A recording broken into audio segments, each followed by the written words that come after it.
È Giuseppe Filippazzo, ingegnere empedoclino, ad essere stato uno dei protagonisti del programma di Rai 2 I Fatti Vostri, storico programma del palinsesto nazionale in onda da più di 25 anni, condotto da Giancarlo Magalli, Adriana Volpe e Marcello Cirillo. Nel corso della trasmissione sempre Filippazzo ha avuto modo di far conoscere ai telespettatori la sua invenzione, un sensore di parcheggio gestito tramite smartphone che permette in modo agevole di trovare sempre posto libero per la propria auto o per la moto.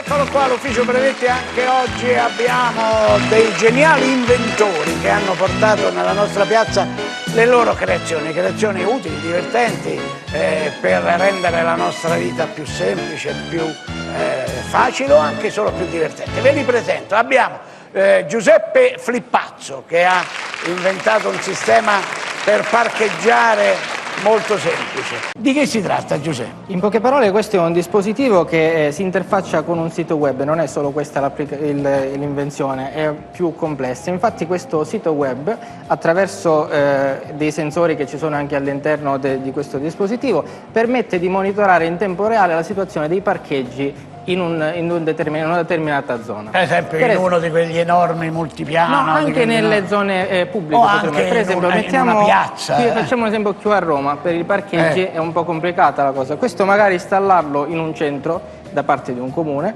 Io in questo momento da qua, che devo andare nel centro cittadino, mi collego sull'applicazione che è qua sul telefonino, sul cellulare, e posso sapere se c'è posto. Può sapere se c'è posto, perché nessuno in pratica può parcheggiare perché l'area viene delimitata. A questo punto io attraverso l'applicativo vado a fare la prenotazione, confermo i dati e in questo momento nessuno glielo può più prendere. Nessuno me lo può prendere in questo momento. Lei già qua io l'ho prenotato da casa oppure da qua dalla trasmissione. Poi arrivo sul posto, mi parcheggio qua davanti perché non posso accedere e vado a dare il comando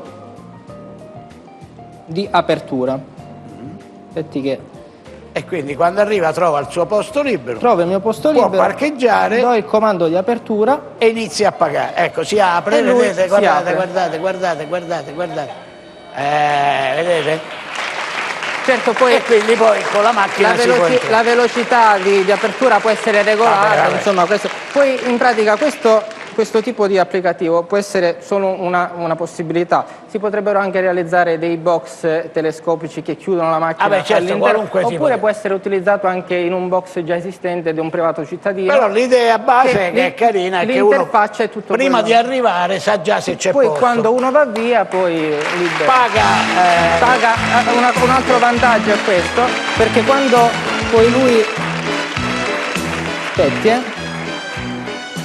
quando poi lui si va a chiudere, quando se ne va, calcola il tempo effettivo di sosta, perciò vai a pagare e poi non devo in caso di rinnovo ritornare a mettere quindi pensate che comodità se ci fosse un parcheggio pubblico, privato, all'aperto, al chiuso, dotato di questo sistema, uno sa se c'è posto prima di arrivare, lo prenota, lo occupa e quando se ne va paga esattamente il tempo quello che... Mi sembra una bella idea, molto carina. Venga, Giuseppe.